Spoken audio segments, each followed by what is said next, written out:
Hello all, I'm Guna Madhivanan from Officers IAS Academy. Friends, we are coming up with an exclusive live quiz program based on current affairs targeting 2024 prelims on a weekly basis. So every Saturday at 6 p.m. in our Officers Path channel, we will be coming up with this live quiz program. So how to participate? So for which you have to install an mobile application. So go to either App Store or the Google Play Store to download this application named Kahoot application. Download and install it. Alright. So every Saturday at 6 p.m. in the live video, I will be giving you a 7-digit PIN. So you have to enter that 7-digit PIN in your installed application. In that Kahoot application, you have to enter that 7-digit PIN. Or we will give you a QR code. If you are not interested in installing the application, you can scan the QR code in the web browser. You can open the web page. In that you can enter this 7-digit PIN number and you can participate in this quiz program. So once you enter the 7-digit number, the application will ask you to give a username. So you have to give your username. Followed by your username, please give your last 4 digits of your mobile phone number. For example, my username is Guna8990, the last 4 digits of my phone number. So like that you can create your own username. That's all. You are ready to participate in the quiz. So in the live video, I will be showing you the question. The question will be followed by 4 options as usual, A, B, C, D. The 4 options will have a color code, right? So option A, red color, option B, blue color, option C, green color, option D, yellow color. So the 4 options will have 4 different color codes. So in your mobile phone, you have installed the Kahoot application, right? So the Kahoot application in your phone, in your device, it will show you 4 colored box, only 4 colored box. Only in the video which you are watching, in that live video, I will give you the question, followed by that 4 option I will be giving you. The 4 option will have a color code, right? So if you are going to choose A as the right answer, then A has red color, then in your mobile phone you will have a red colored box. You have to choose that. That's all. If the answer which you have chosen is correct, and if you have chosen that quickly, for every question we will give you 60 seconds. Assume that I am choosing A is the right answer, and I am choosing within 20 seconds, within 10 seconds. Based on how quickly I choose the question, I have to choose the correct one and I have to choose it as early as possible. So the one who is choosing at the earliest will be given more points. So if I am choosing in 20 seconds, I will be given more points. If someone is choosing at 30 seconds, then relatively lesser points, right? So this is how the quiz will work. So at the end of the program, we will show you the leaderboard. Between the questions also, I will show you the leaderboard. At the end, I will show you the final leaderboard. The one with more number of points will be given a certificate, right? The idea of the quiz program is to provide you a real-time experience of solving the questions along with that competitive environment, right? I hope this program adds more value to your preparation. So along with this, we have a daily current affairs hit list series, daily answer rating initiative. So all these initiatives will give you a competitive edge in your 2024 prelims as well as mains, right? I hope this adds more value to your preparation. So see you in the quiz. Till then, bye, take care.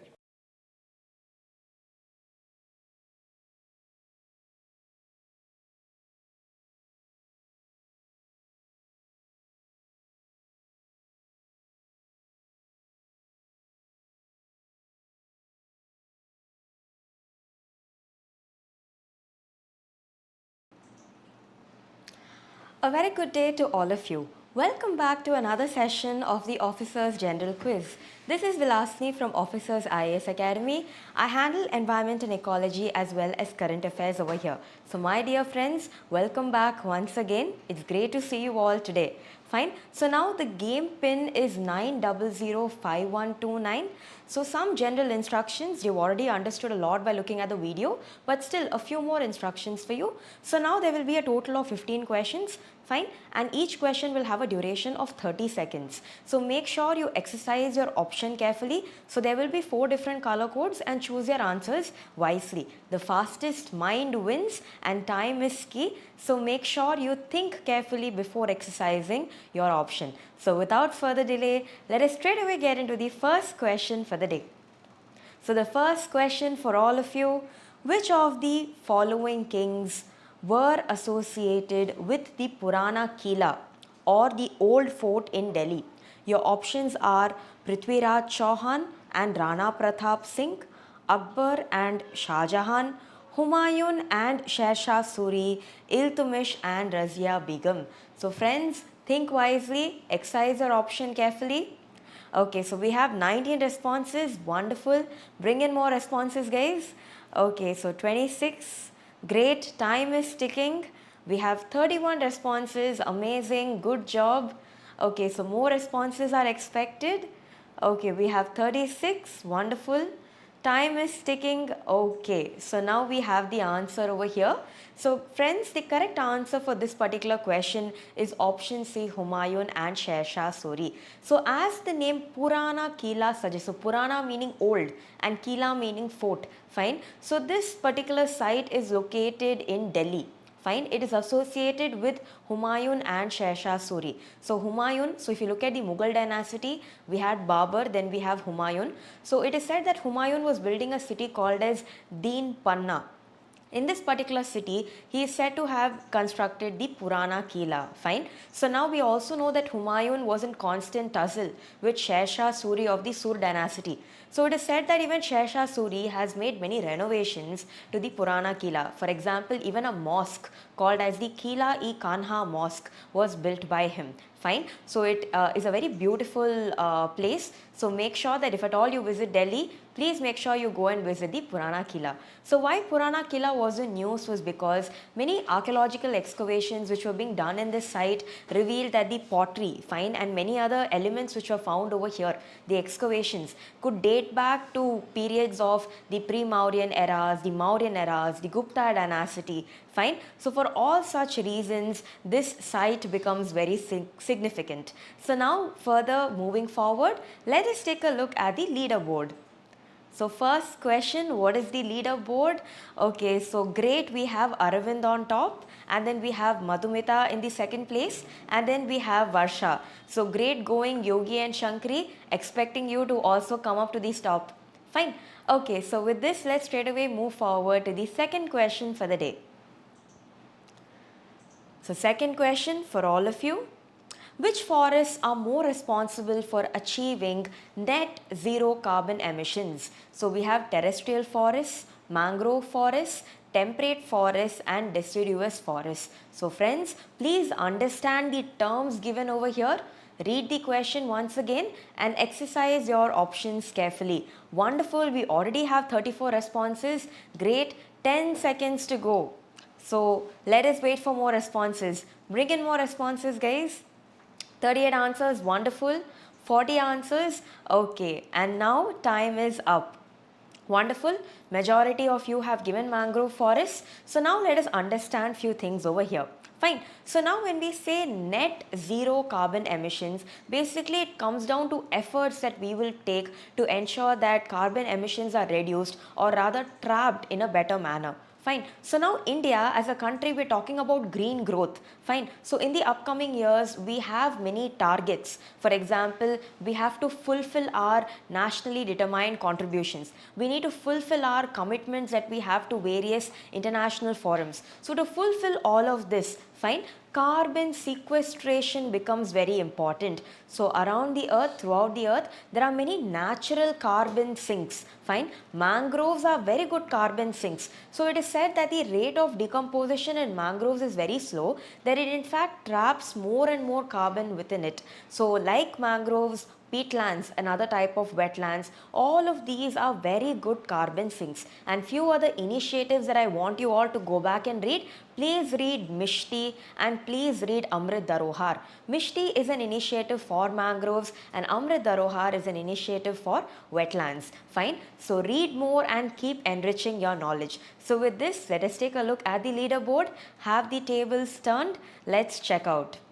Okay, so going forward, fine, yes, the tables have turned. Madhumita, great going, you're on the first place now. And Yogi, a great bounce, wonderful. And Varsha is in the third place. Great, guys. So now let's move forward to the third question for the day. So question number 3 for all of you.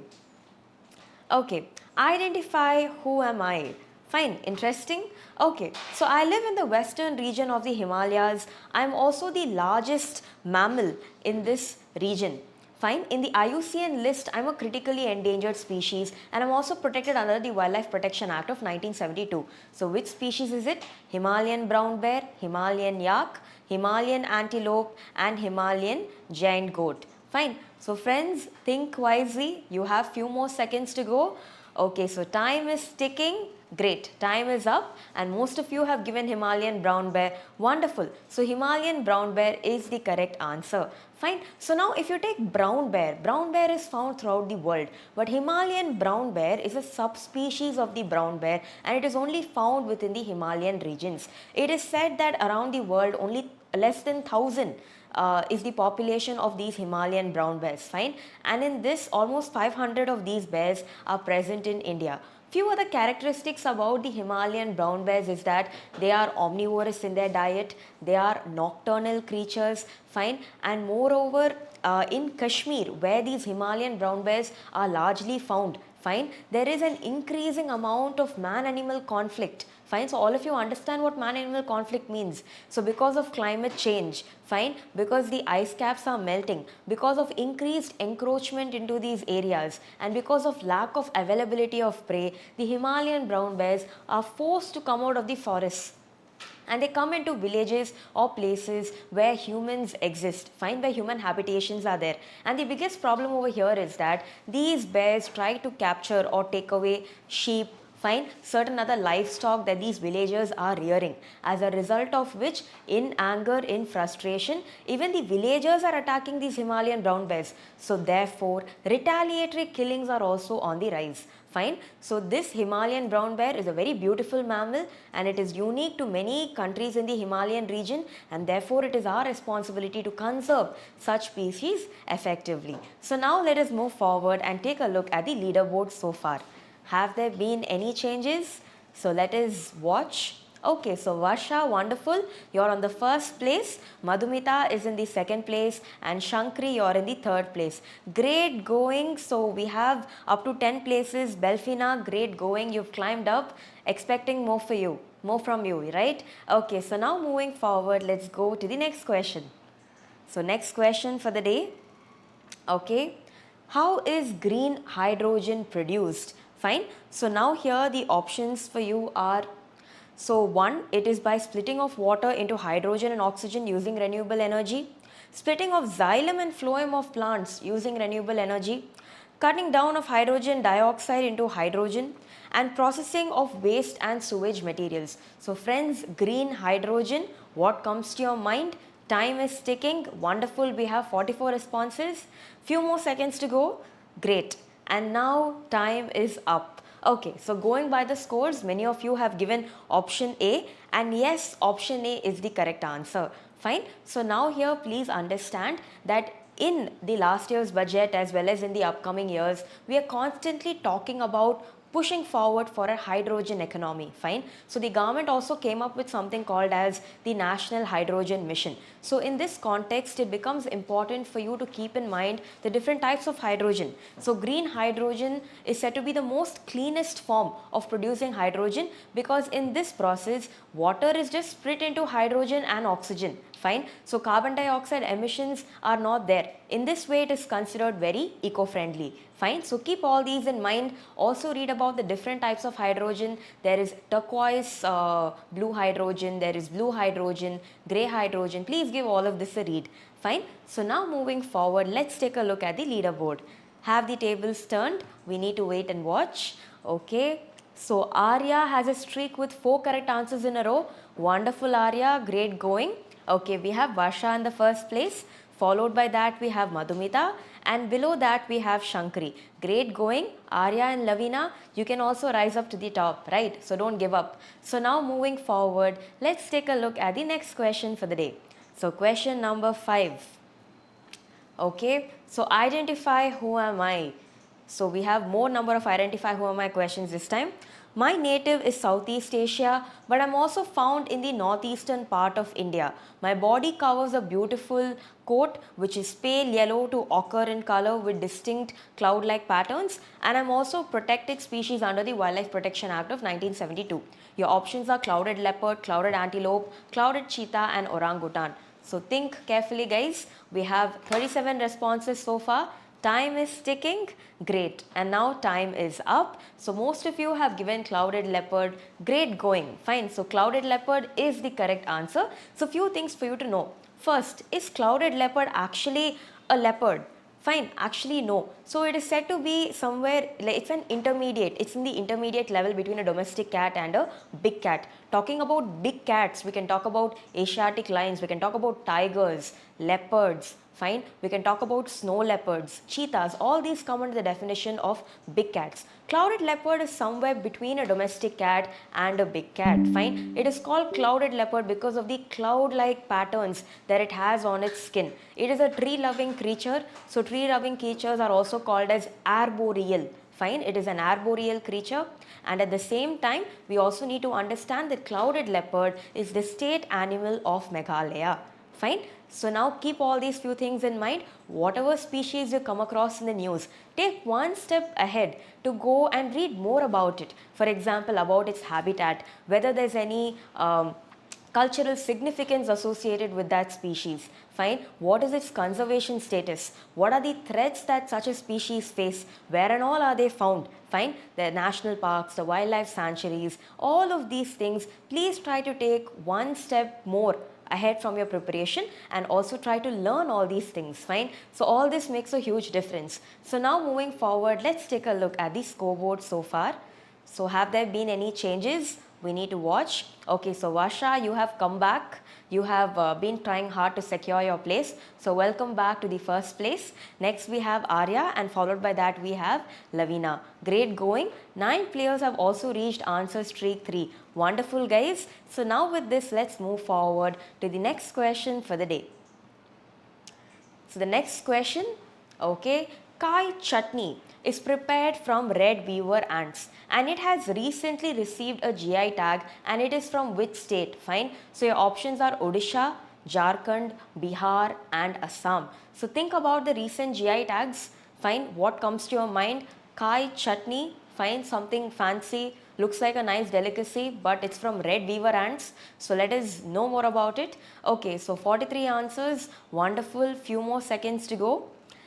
We have 5 more seconds to go. 47 responses. Great going, guys. Bring in more responses. Wonderful. So most of you have given Odisha, and yes, Odisha is the correct answer. Fine. So we need to understand a few things. So Kai chutney is a type of delicacy. It is a type of chutney which is prepared from red beaver ants. So if you take India, red beaver ants, you can find them in Western Ghats. You can find them in Eastern Ghats. You can find them in Central India and also northeastern parts of our country. Fine. So these red beaver ants, from their nests, fine, Kai chutney is being prepared. So a paste of ginger garlic is added, and then this delicacy is being prepared. It is known to have n number of health benefits. Fine. It can be used to tackle issues like rheumatism, fine, and arthritis like condition. It can also be used to fight depression. It can be used to improve the brain development of children. Fine. At the same time, it can also be used to improve eyesight. So the tribes over here for since a very long time have been preparing this particular delicacy, and hence a GI tag has been recently awarded to this. So many GI tags have recently been in use. So make sure you go back and read all of this. Fine. So now moving forward, let's take a look at the leaderboard so far. Okay. So going forward, looking at the leaderboard, Wonderful. So Varsha, you're securing your place tight and strong. Wonderful. Followed by that, we have Sakti Devi and we also have Shankari. Wonderful. And 5 players have also reached answer streak 3. Great going, guys. So now with this, let's move forward for the next question. Okay, so the next question for the day.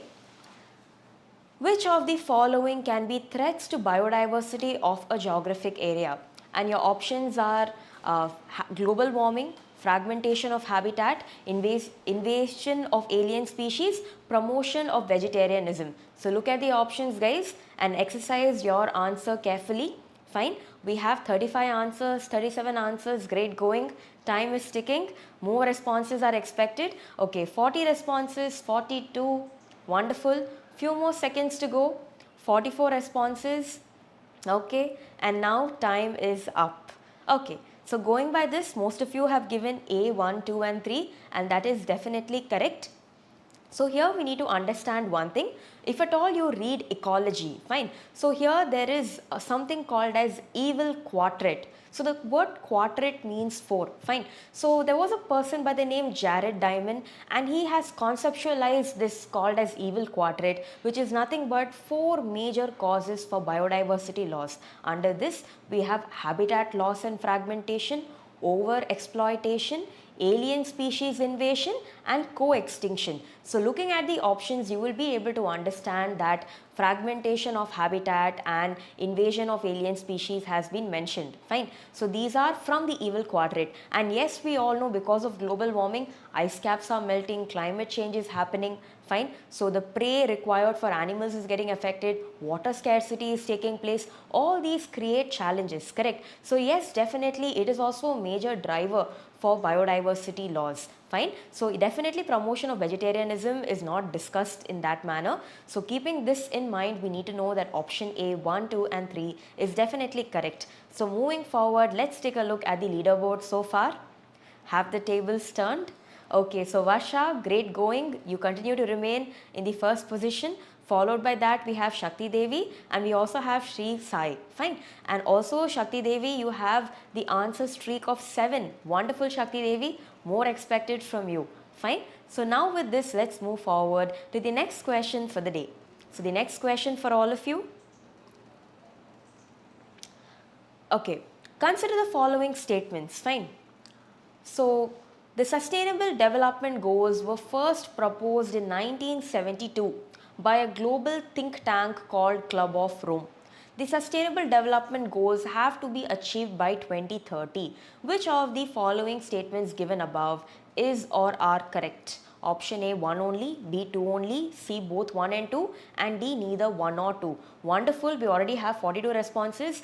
5 more seconds to go. Bring in more responses, guys. Okay, 49 answers. Wonderful. Okay, so most of you have given 2 only, and yes, 2 only is correct. So friends, we all have heard of development, right? And in this context, if you're reading the newspaper, you will frequently keep hearing the term sustainable development. What does this term mean? It basically means that whatever development is taking place in the present, it should take place in such a manner that it does not compromise the ability of the future generations to meet their needs. Fine. So the resources of today should be made available and should not be exhausted so that the future generations can also enjoy these resources. Fine. So think about it. Most of us, I don't think we pay for the air we breathe, correct? So imagine if tomorrow there is a situation where even for the air we breathe, we start paying. Is that correct? Yes. So these are few questions that you should all ponder upon. Fine. So looking at these statements, few things we need to understand. The concept of sustainability, fine, and not sustainable development goals. The concept of sustainability was discussed by the Club of Rome, fine, in 1972. So here you need to understand Club of Rome referred to a very influential group. For example, in this group you had politicians, you had bankers, you had businessmen, fine. So all of them constituted an influential group called as Club of Rome, and in 1972 they discussed the concept of sustainability. Fine. The concept of sustainable development goals came much later, somewhere around 2012 and 15. So please understand, before the sustainable development goals, there was something called as the Millennium Development Goals. Fine. These goals were 8 in number and there was a target year for achieving them. that is 2000 to 2015. Later what happened was different countries realized that it was high time to come up with a more defined goals, fine, which also had very clearly demarcated objectives. So now we have sustainable development goals. There are 17 goals and it has 169 targets, and the target year for achieving them is 2030. Fine. So these are few things with regard to sustainable development for you. So please go back and read more on it. Fine. So now let's take a look at the leaderboard so far. So looking at the leaderboard, okay, yes, it was a tough round indeed. So 3 players lost their answer streak of 4. Varsha, great going. You still continue to secure your place. Wonderful. And below that we have Shakti Devi and we also have Shri Sai. Fine. So Arvind and Ashwin, you can still do it, right? So try climbing on these mountains. Okay. So now moving forward, let's take a look at the next question for the day. So the next question for all of you. Okay. Which of the following is incorrect with regard to turtles? Fine. So now looking at these statements, sea turtles can migrate huge distances across oceans. They are regarded as cold-blooded amphibians. Some turtles are herbivorous. Operation Save Kurma was conducted to prevent trafficking in turtles. Fine. So look at all these options. The demand of the question is the incorrect statement. Fine. So we have 36 answers so far. Great going, guys. Time is ticking. Few more seconds to go. Okay. Few more seconds and yes, time is up. So most of you have given option B. Some of you have also got confused with option D. So let me clarify these one by one. Okay, so friends, all of us have heard of turtles, correct? Yes. So now we need to understand that yes, turtles do live both, they're mostly in waters, especially sea turtles. They are mostly in waters, but to lay their eggs, they come to land. Fine. So which means most of us can have a doubt. So how come turtles, despite living both on land and water, technically they should be called amphibians, because amphibians are creatures or animals which live both on land and water. But how come turtles are brought under the definition of reptiles? So there are few differences over here that we need to understand.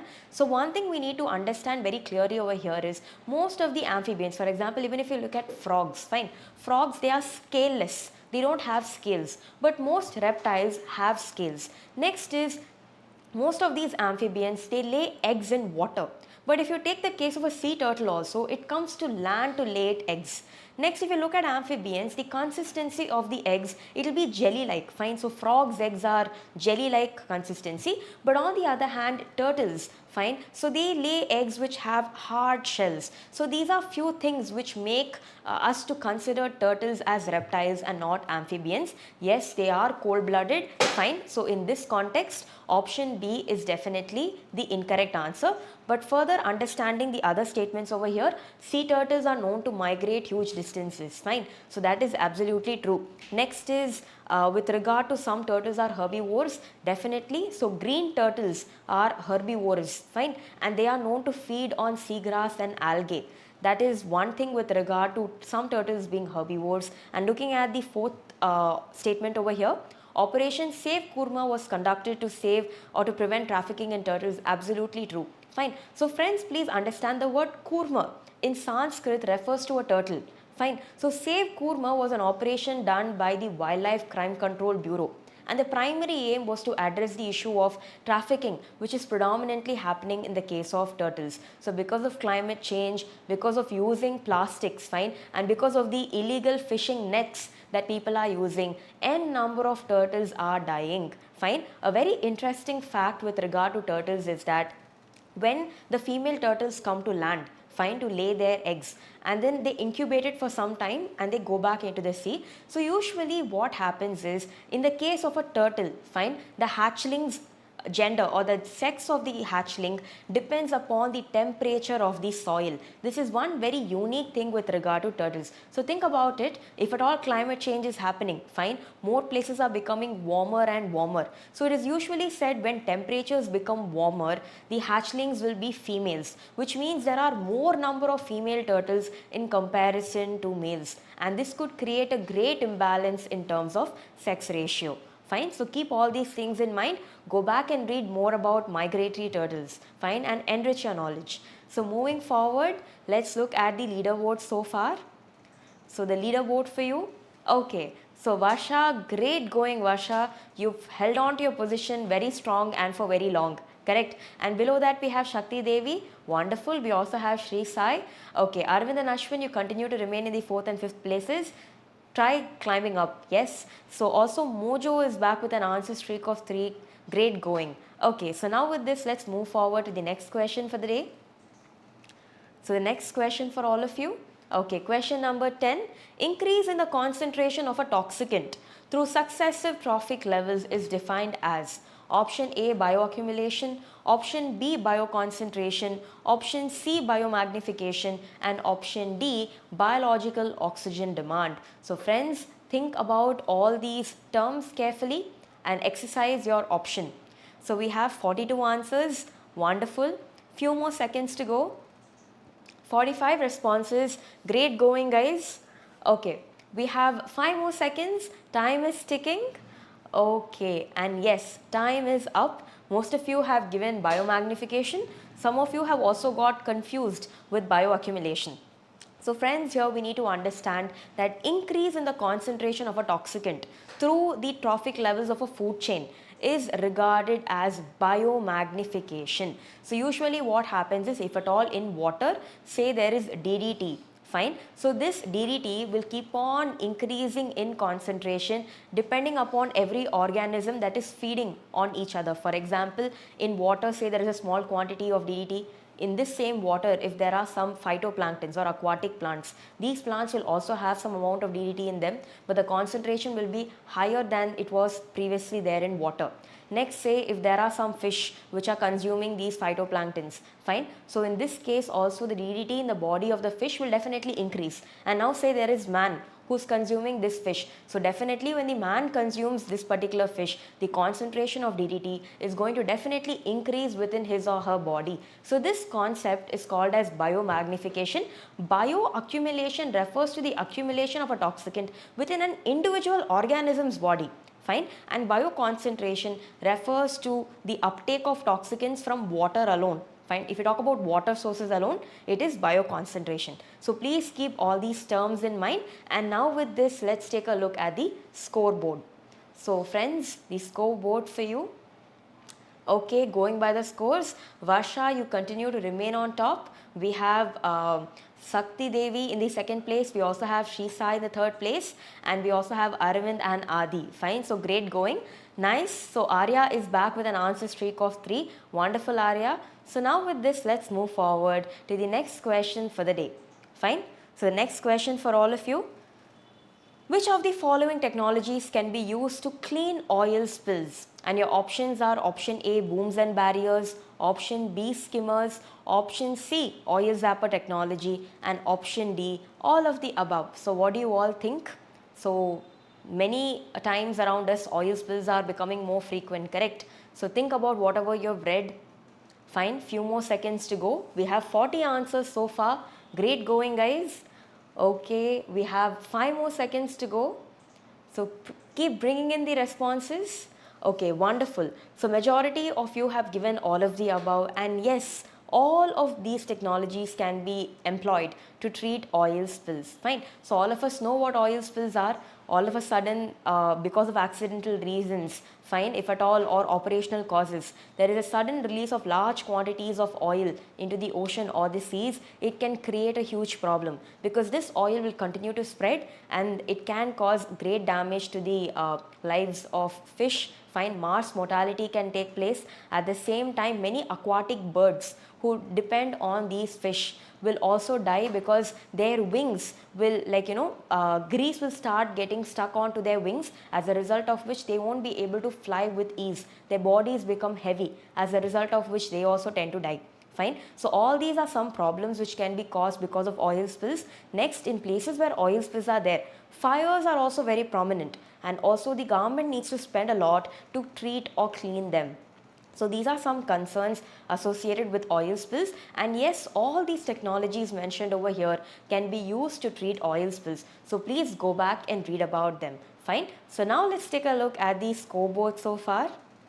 Okay, so looking at the scoreboard, Varsha, great going, you continue to remain on top. Followed by that we have Sakti Devi, we also have Arvind, and yes, in the 4th place we have Adi, and then we also have Lavina. And great, Sujit is back in the game with 3 in a row. Great going, Sujit, more expected from you. Fine. So now with this, let's move forward to the next question for the day. So the next question for all of you, question number 12. Let's see if you're all lucky enough. Which of the following is not an endemic species? Option A, Nilgiri tar. Option B, Narcodem hornbill. Option C, Namdapha flying squirrel. And option D, olive ridley turtle. So friends, think wisely and exercise your option. Okay, we have 38 answers so far. Wonderful, guys. Few more seconds to go. More responses expected. Okay, 43 answers. 5 more seconds to go. Wonderful. Okay, so most of you have given olive ridley turtle, and yes, olive ridley turtles are not endemic species. So friends, let us understand few things. Fine. When you say a species is endemic, it means that it is only found in one particular place and is not found anywhere else in the world. Fine. In this context, Nilgiri thar, look at the name, Nilgiri.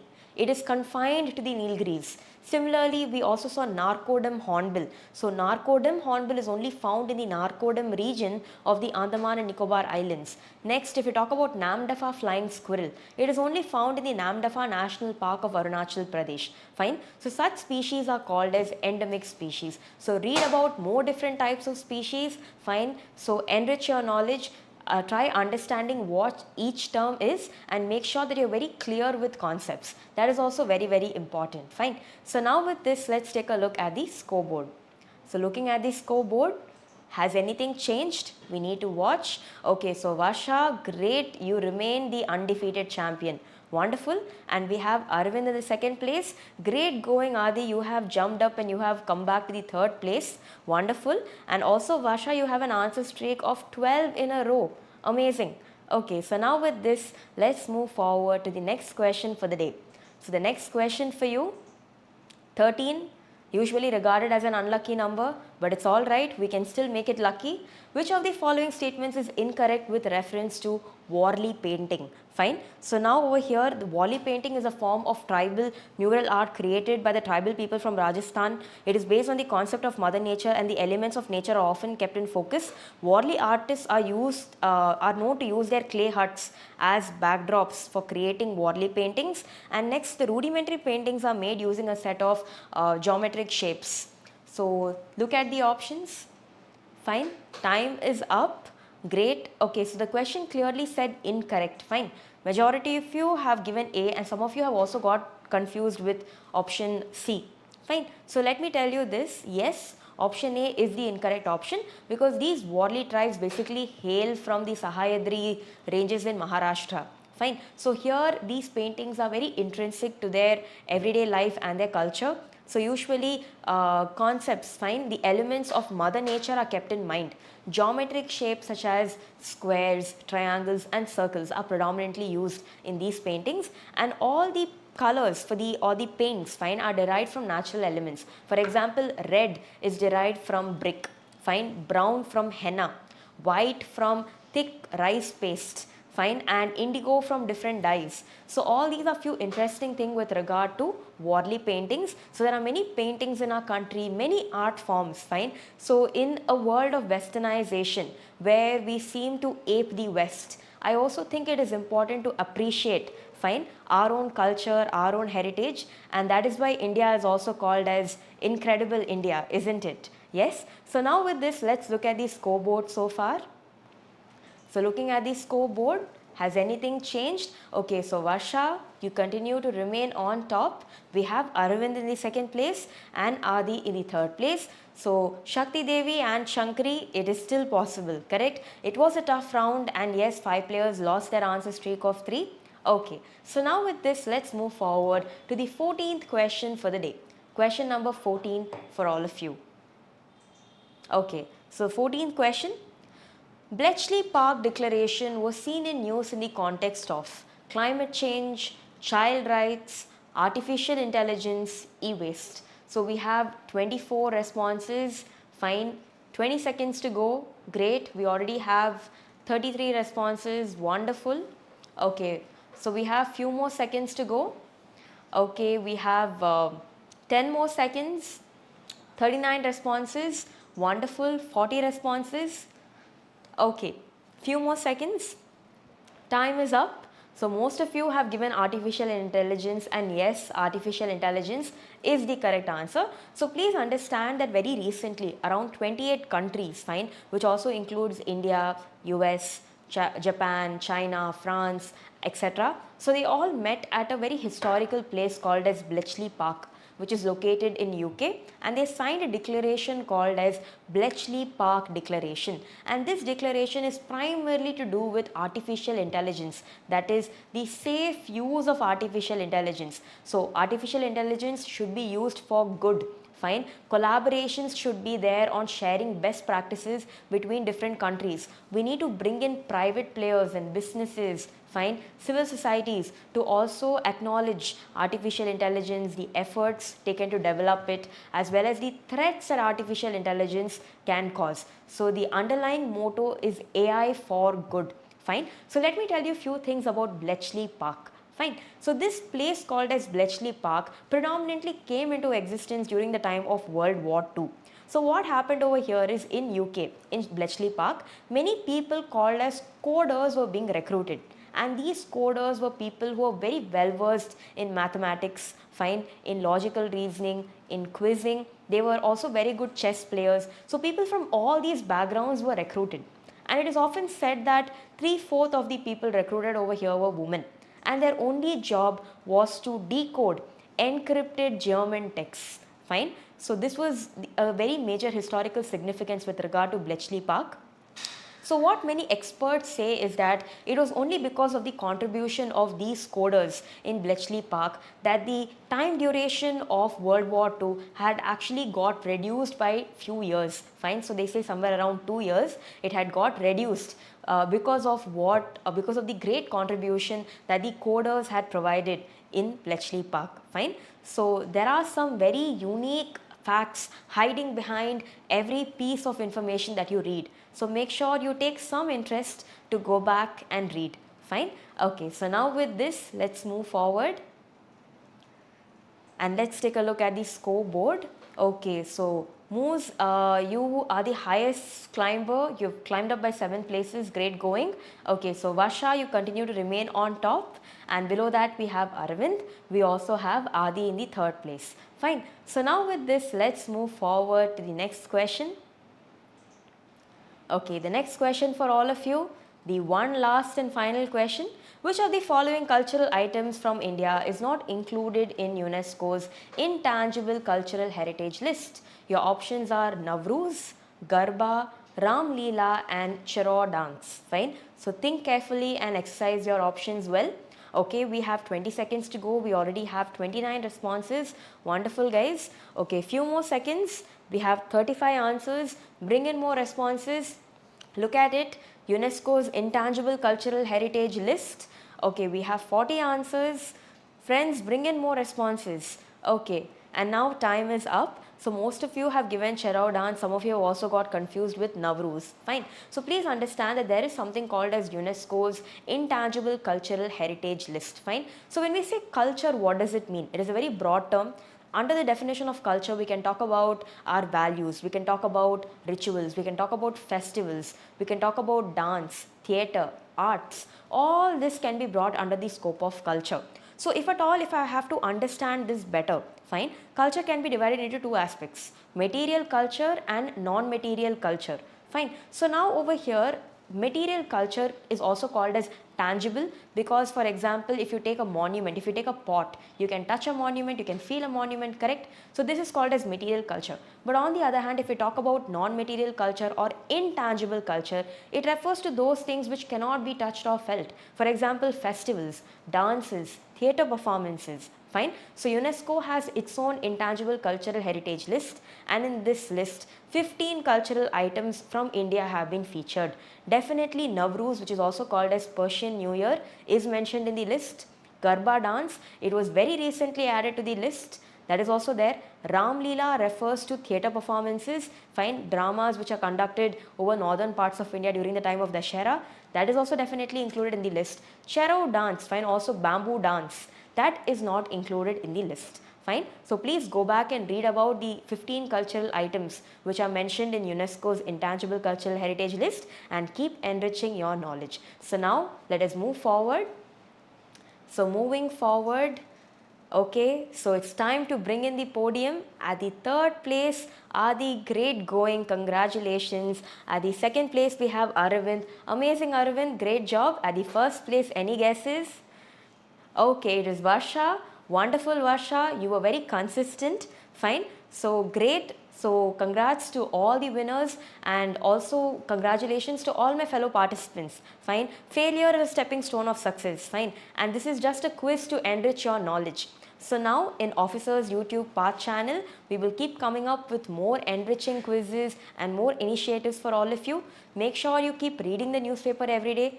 Keep yourself occupied, fine. Self-discipline, perseverance and consistency. These are very, very important, fine. And just like how Swami Vivekananda says, arise, awake and stop not till the goal is reached, fine. So make sure you're very consistent in whatever you do and make sure you keep pushing forward to be the best versions of yourself. So with this, I'll leave you for today and let's meet back once again on Wednesday, fine. So thank you and have a great